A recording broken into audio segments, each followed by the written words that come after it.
I'm not taking action, then nothing's going to happen because I moved my needle. That was my first action move. I'm going to say 9 times out of 10, it's the fear that holds people back. If you're feeling quite fearful of it, it's probably worth it.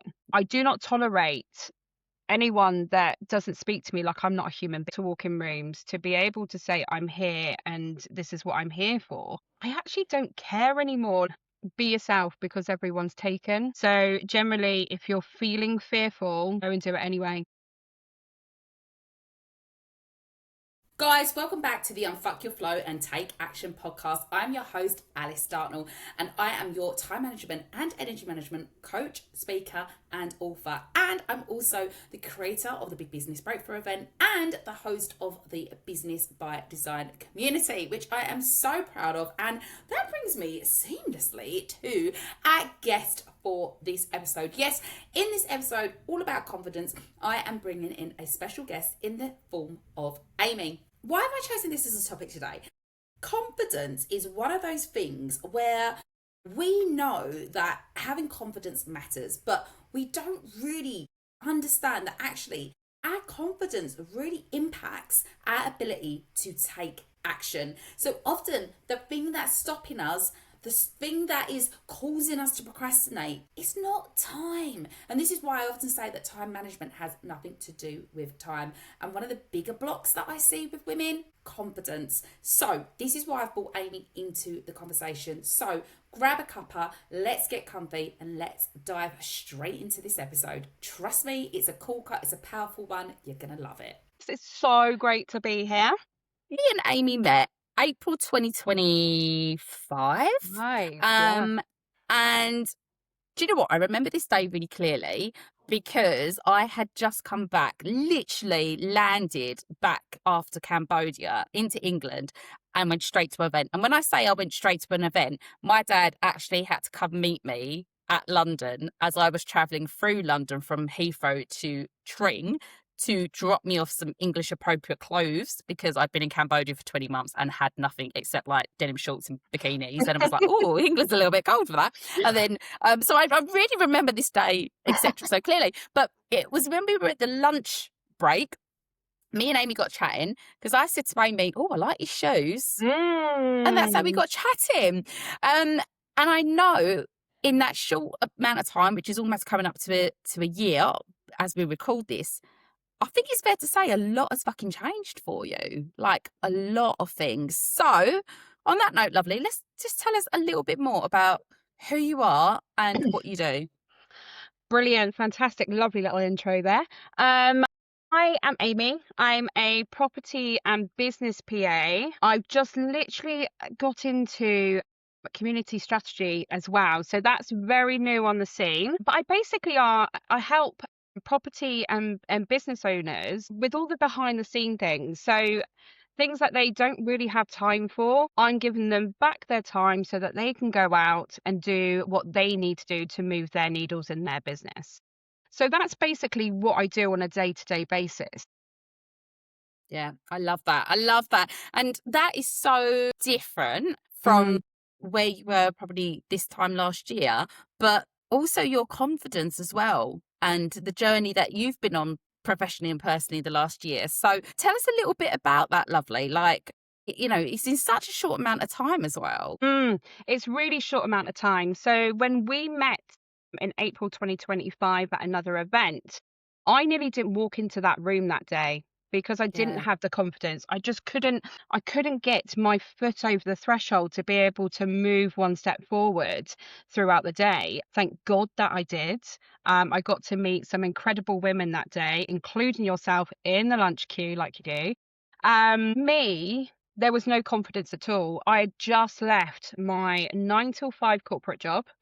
Didn't really know where I was going, knew kind of what I wanted to do, but didn't know what kind of journey it was going to take me on until I was fully in it. So yeah, so confidence is it was definitely a thing that I didn't have. I didn't have confidence right at the beginning. I had nothing. I had nothing to give. I just spent 2.5 years in a corporate job that just kept pushing you down. And that's all it did to me.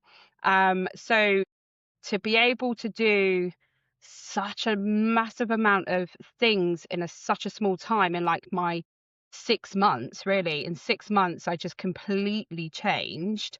Was pretty incredible. It was quite a journey, to be fair. And it was full of so many amazing things and so many lessons as well. Yeah, and let's touch on some of those because I think Mm, it's incredible that you have gone from, I was so scared to even walk into that room, to mm, now essentially like being at the forefront of like community service based businesses. Like, you know, you are the community manager for my Business by Design community as well as others. So you've literally gone from like no confidence to like running these bloody communities, which is just incredible. Oh my God, like if Amy can do that, so can I. And that's what I'm really hoping to do today, is to inspire people with confidence. mm. But it's sometimes we're like, yeah, but how? Like what kind of changes does she make? Give me the practical. So I think for me, walking into, for instance, if I go all the way back to April last year, walking into that room and not having confidence, and then doing a whole day on my own, because usually when I was going to networking, I was doing it with my husband. So like I had that like extra sort of net. And actually I started to use the ladies in the room a little bit for that, to like, try and build up the confidence, to be able to walk in rooms, to be able to say, I'm here and this is what I'm here for. I think my pinnacle moment and my pinnacle change probably would have been in the first 8 weeks of when I joined the Business by Design program with you, Alice, because I think the first 4 weeks I was just finding my feet. Like I was literally finding my feet, thinking, how am I going to do this? I realized really quickly that it was about me taking action, because I feel like although I knew what I wanted to do when I came out of my corporate job, and I had it all written down on paper and I had all these wonderful goals, I wasn't doing anything about it. And I instantly said to myself that if I'm not taking action, then nothing's going to happen. It's not going to come and sit on your doorstep, guys. Like you're going to have to go out and get it for yourself. And that was my biggest move. I think in the first 8 weeks with yourself, I realized really, really quickly that I had to take action. And for me, in the start, it was all about the follow up. I can remember our first call and I was like, I've got 125 calls to make. How am I going to do this? Because also that filtered into confidence. Yeah. How am I going to have the confidence to get on the phone? And I was like, you're just having a conversation. Just go one Yeah. by one. And within a week or 2 weeks, I had made all my phone calls, got all my follow ups done. And that was like a tick. That was my first like action move. And it will never, ever, you can never describe how you feel about a task that you've had there, and all of a sudden you've gone, tick, done that because I did that, because I moved my needle. Yeah. So I that love for that. me, huge. Oh, I love that because I think I used to, and I still love the concept of manifesting and stuff like that. Mm, But I think I got so confused about what manifesting was. I mm, was like, if I just visualize it hard enough, like these opportunities will just land in my lap. Or, if I just keep posting great content out there, my dreamy clients will land in my inbox. mm, And it doesn't actually work like that, which is why I'm so like, oh, hang on a minute. It's about unfucking flow and taking action, mm. because you're so right. You have to do the work. Like you have to take the action. You have to do the scary thing, walk into the room, pick up the phone, make that. Yeah. And what did you say? It was like 150 calls or something? I had Yeah. 125 calls that I Yeah. had like sent emails out to estate agents and to other people, property management companies and things like that. But I hadn't followed up. Like they'd sat in my CRM system. I'm like, well, they could then be in there. What am I doing with them? Yeah. I think one of the first thing we discussed was obviously it was in the follow up, and it was more of like a fear of maybe getting a no. I Yeah. think, rather than going, okay, it's a no, move on to the Yeah. next one, and seeing it like that. I think for me, it was the fear of a no. You know, gosh, what am I going to do if someone says no? Well, good question, because I think the fear of rejection is Mm, huge. When somebody, because let's be honest, not all 125 people said yes, and no, quite frankly, if they did, she'd be absolutely fucked because she'd be working like 80 hours a day. But so when you got that no, how did you think? How did you feel? How did you react? Well, that very first no that you got on the phone. that very first no. I did have a sinking feeling of how many more no's am I going to get. Mm, That was the first thing that came to my head. mm. So I got in my CRM system, I put why, but I also decided to put to follow up again in a couple of months because something might change for them. So it's really key. Stuff like that, I think, yeah, maybe a no now, but something might happen 2 months down the line for them that they say, oh, actually, we do need your services. So you just sometimes need to give them a reminder. And I think to go on to the next calls and get a no again, I think I had about 10 no's in a row. So that's quite a lot to take on. But I So you think, had 10 no's in a row roughly before you had your first yes. yes, Do you know what's really interesting about that is statistically, and I'm obviously not a marketing pro, I'm time management, but statistically they say it's a 10-to-1 ratio because it's a 10% conversion rate. So it is literally sometimes a fucking numbers game. it is a numbers game. Absolutely is a number game. When you're actually faced with 125 calls, and now whenever I go into something like that, I'm always thinking, I'd like to get 5 out of the next 25 calls. I'd like to get this, that, and the other. Or even if they say we'll have some extra information off you. So I move my needles like that now. I don't think, Yeah, no, right, well then I'm gonna have to sit still and not move forward. yeah, It's yeah. not gonna work. It's not gonna work that Yeah. way. Yeah. It's the way that I sometimes see it is it's like your little pieces, I don't know, like on a Monopoly board or something like Mm, that. You got the top hat and the dog or whatever. And it's like, this player has moved forward to this spot because they're saying, I'm not interested now, but I might be in June. Okay, well, I'm going to come back to you in June. Or mhm. this player right here goes, oh, send me some more information now. Oh, okay, cool. And it's like then you've got them moving forward, but not necessarily at the same pace or place because it depends on what their needs are, or they might just. I had like some lady I was talking to, and she was like, "I'm actually about to go on sabbatical leave for a year, so I don't actually really need your help." Yeah, obviously. So Yeah. well, maybe we'll follow up in a year, kind of thing. But it's that wasn't a rejection on me, and I think it's very easy for us to get into that like psychological. It's me, and then we get like down on ourselves, and yeah, I think that fear bit is a huge blocker and intertwined with Massive. confidence when it comes to unfucking a flow, taking action, and just getting on with it. Yeah. Um, I'm gonna say 9 times out of 10, it's the fear that holds people back, like it did with me for such a long time. Fear holds people back, and I'm thinking, actually, if you're feeling quite fearful of it, it's probably worth it. It's yes, yeah, I probably love that. worth it. I was literally about to ask you as well, what would be some good advice, but I think that is probably it. That if you're scared of something, Mm, it's probably an indication of do it, like do yeah, the do big it. fucking scary thing. Yeah. Do you think there's a correlation between like confidence and self-worth? Because I think a lot of times the reason why I'm saying this is because I've got a similar story to you around like my corporate experience, and I didn't think it dented my confidence, but it definitely did. Because if you don't have a good experience with something, I think it naturally is going to dent your confidence. So even though I then after that didn't go back into corporate, I started my own business, it just because it's a different arena doesn't mean that my confidence wasn't knocked. And I think it made me question like my self-worth and value. And then as a business owner, you have to really believe in your own self-worth and what you're bringing, because you are creating your own clients. No one's paying your bills otherwise. Like you don't have a boss paying your check. No. So I think that confidence and self-worth bit is huge. And if something especially external, knocks your confidence, I think it can also knock your self-worth as well. Yeah, I totally agree with you on that because from my experience in the corporate world was, and I'd only been in this job for 2.5 years, and I'd really worked really, really hard. I always felt like I couldn't be myself. So, for instance, you mentioned my shoes. So I have a different array of different shoes. They are all themed.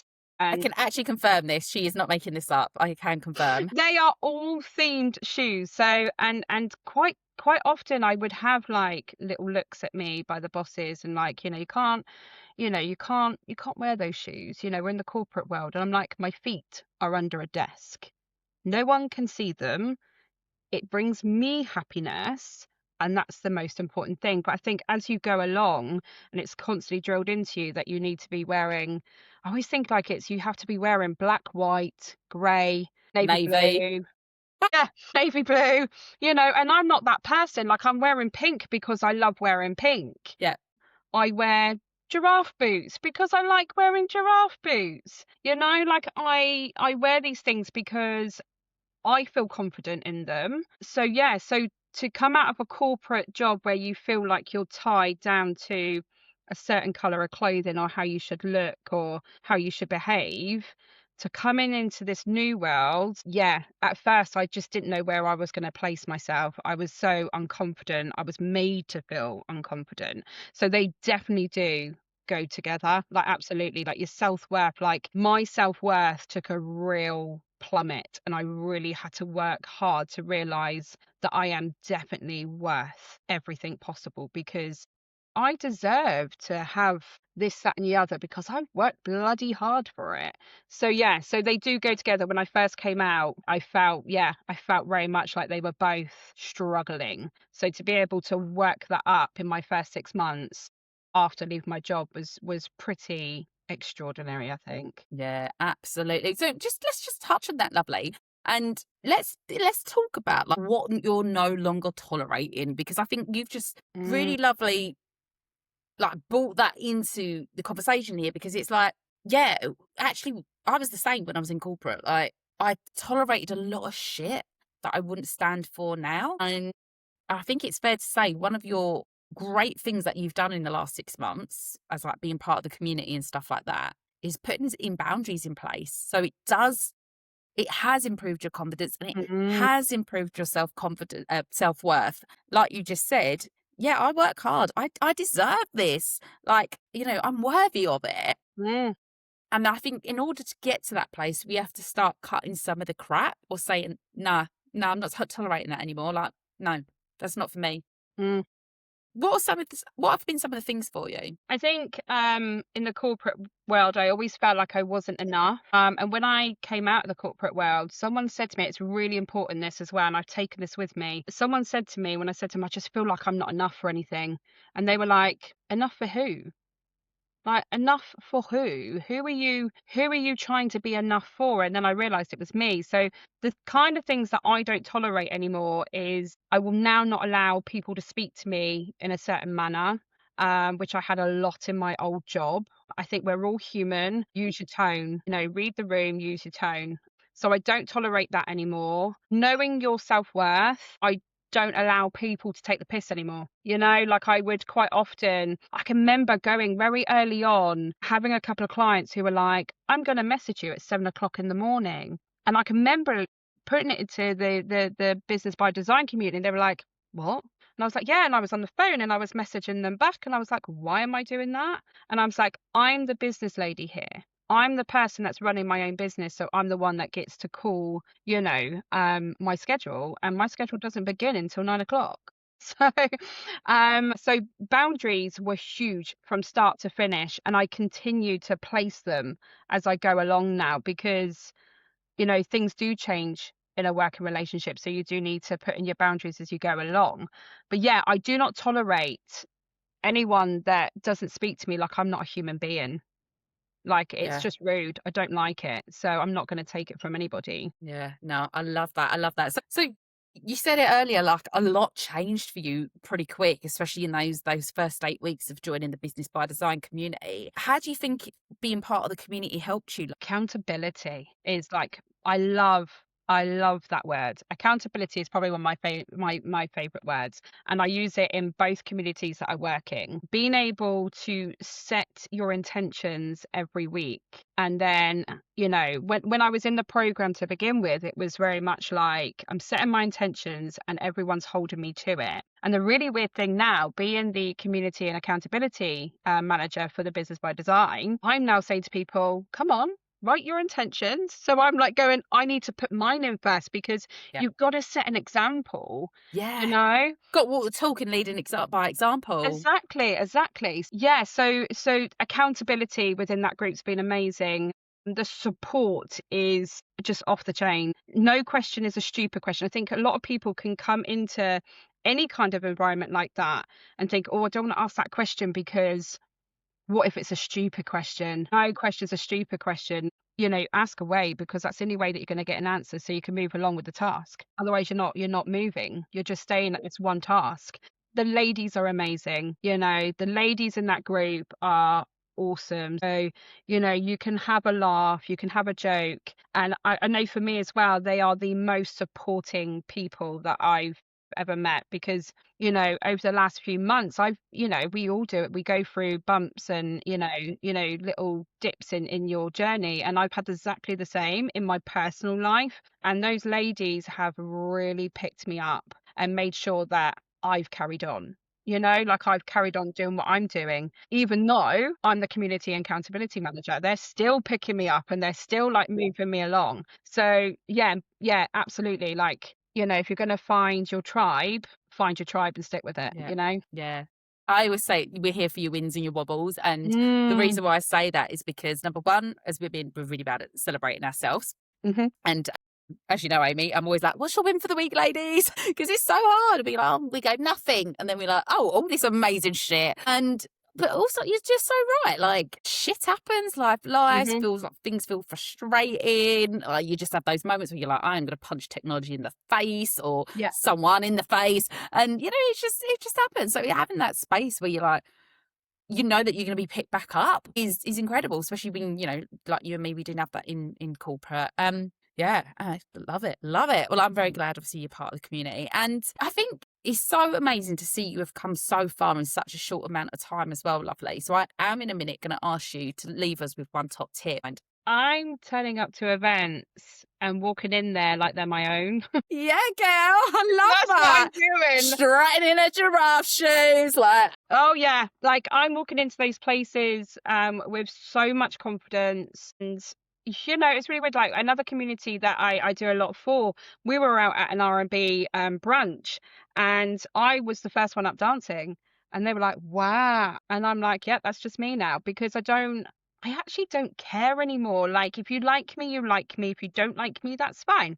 Like it's not a problem. So I think that yeah, ties back to that self-worth bit, doesn't it? Because you love yourself, you've got the self-confidence of self-worth thing going on. So it's like, I know I'm not going to be everyone's cup of tea. So, you know, that's okay. Like, yeah, it is yeah, okay. come So dance yeah. with me or don't. Yeah, exactly. And it's one of those that walking into those events was something that I never thought I would do on my own. I didn't think that I had the confidence. I didn't think I was worthy to be in some of these rooms. And now I'm like, no, I'm going to walk into those rooms and I'm going to own them because I deserve to put myself in these rooms to showcase myself, and that's exactly what I'm going to do. But it's taken all this time to be able to walk in there and go, yeah, hi, I'm Amy. How are you? This is what I'm Yeah, doing this evening. love it, love it. And just to wrap this up, lovely, Mhm. if you could give one top tip for somebody that's listening to this and perhaps their confidence has been dented, it's lacking in a little bit of confidence or something, like what would you advise them? I have this saying, be yourself because everyone's taken. And it's the one line that I will always use, be yourself. And sometimes that's really hard if you are a bit on the quiet side or you're a bit shy or you don't know how to do it. But like we were saying earlier, fear is a good sort of motive for pushing yourself forward. So generally, if you're feeling fearful, go and do it anyway, because there's so many times on my journey that I felt fear of being liked and all of the above, and I've just gone and done it anyway because yeah, you deserve to give that to yourself. Love that. What an absolute gold tip to leave us with. Amy, Mm, thank you yeah. so much. Obviously, I'm going to leave all the show notes, like all the details of Amy in the show notes. So, but Amy, just tell us where people can come stalk you on social media. So you can find me on Instagram, so you'll find me under Outsourced with Amy. You can also find me on LinkedIn as well. Amy, thank you so much Oh, no, for thank giving up your you. time and being here and also sharing your inspiring story. As I said earlier, I think it's so easy to look at the shiny shit on social media from others and go, oh, well, it's all right for her because, and not know the backstory. Mm, So I think anyone watching you now wouldn't even comprehend the fact that 12 months ago, you actually weren't going to even walk in to that room mm. where we originally met. And I just think that's so powerful. So thank you so much for being here. And guys, I obviously am a time management coach, but I do it very different. I am all about helping you unfuck your flow and take action. And if you know you are an ambitious businesswoman and you want to create a business with freedom, flexibility and flow, and you also know you're probably done with the procrastination, the shiny object syndrome of having too many ideas and not actually fucking doing any of them, or just the overwhelm of being on your own as a business owner, then please come join me and, of course, Amy. Come join us inside the Business by Design community. We are, as you can probably tell, very passionate. We are so supportive, and we really are. It's all about female empowerment, helping people with that confidence, with that self-worth, but, just helping people take action to create their life that they want, to create their goals that they want. That's why it's called Business by Design. We are creating it on your terms. So guys, come join us inside the community. We would absolutely love to have you. I'm going to link that again in the show notes. So yeah, come join me and Amy. But guys, thank you so much for tuning in. Do make sure that you tune into the next episode as well, because I'm going to be joined by the fantastic Kate Harrison, who is also known as Kate the Colour. In this episode, Kate and I explore colour and how that can impact your energy management, and of course how that then in turns affects how you show up and take action. So yeah, it's a curious one, that one. So make sure you tune into that episode. But guys, Amy, thank you so much for being here, and I will see you next time.